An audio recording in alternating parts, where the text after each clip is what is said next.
and welcome to another edition of our ETF Insight series, where we chat with innovative leaders from the ETF and digital assets ecosystem. Today, I'm really delighted to be joined by Fred Edwards, who is on the sales team at Neuberger Berman. It's great to see you, Fred.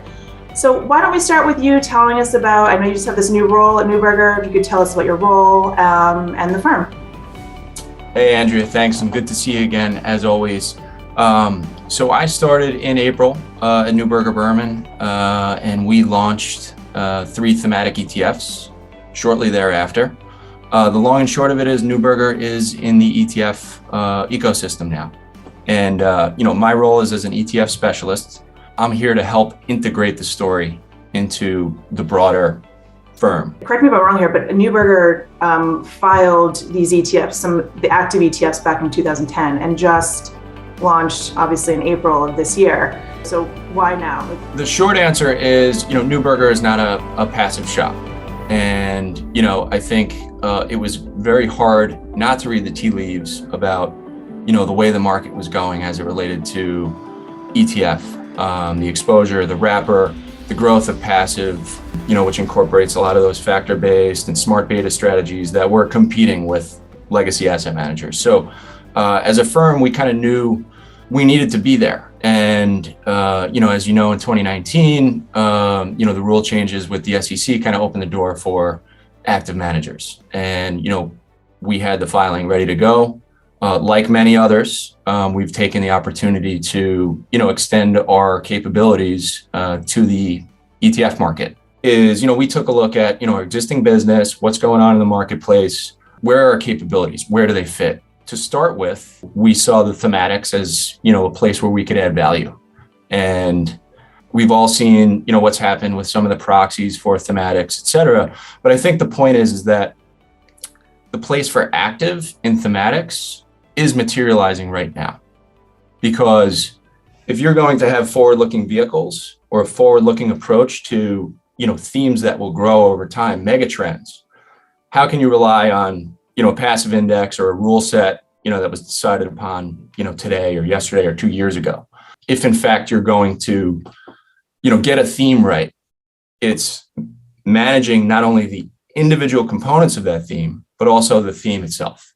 Take the carbon transition story, for example. There's a lot that can happen. It's a combination of, electrification, renewables, service providers, and a lot of that is a function. A lot of what will happen in that space is a function of policy. And I don't think I need to explain to anyone, how erratic things look or appear, at least the headline level, in that space. So, you kind of need an active manager to, take a look at things and say, what does this look like in 2-3 years? But more importantly, what does it look like in 25 years? You've obviously mentioned the thematics. Can you give us a little more color on what the products are you have now, and maybe where you're going, or what kind of client base you expect to see? First and foremost, we've all seen what's happened in, like the NASDAQ 100 and then, the unicorn trade, right? A lot of that, the stimulus effect is wearing off. And I guess the question becomes, you've got some over-concentrated passive indices. You've got some other kind of, FOMO trades out there. How do you identify real growth?